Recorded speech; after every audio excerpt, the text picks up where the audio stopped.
And two numbers stand out to me because you watch the game and the offensive execution just seems really challenged right now. You only have 14 assists, Allen, 25 turnovers.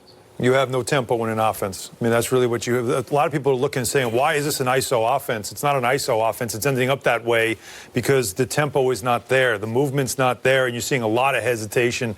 You could argue it's, starts with the lead guard, the organizer that David Fizdale talks about that this team is desperately trying to find. It's some of that. It's some of not knowing each other.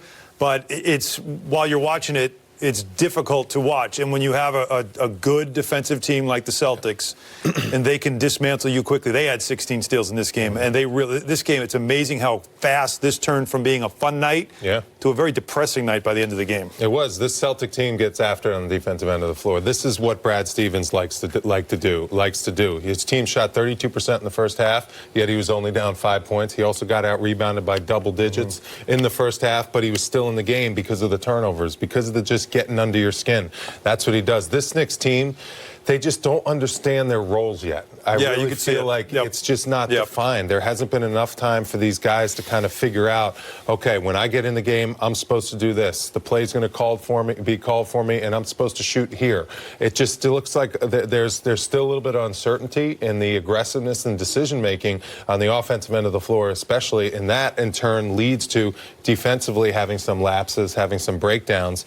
And then when the Celtics, who are a close-knit team, they're a well-coached team, when they just started to kind of get their rhythm, the floodgates just opened, and the Knicks just started to hold their heads down, and they didn't know where to go. And that's the part, kind of put the stopgap on the run. But that's the part that bothered me, is what you just said there, because there's been a lot of fight in this team. We saw the last two games.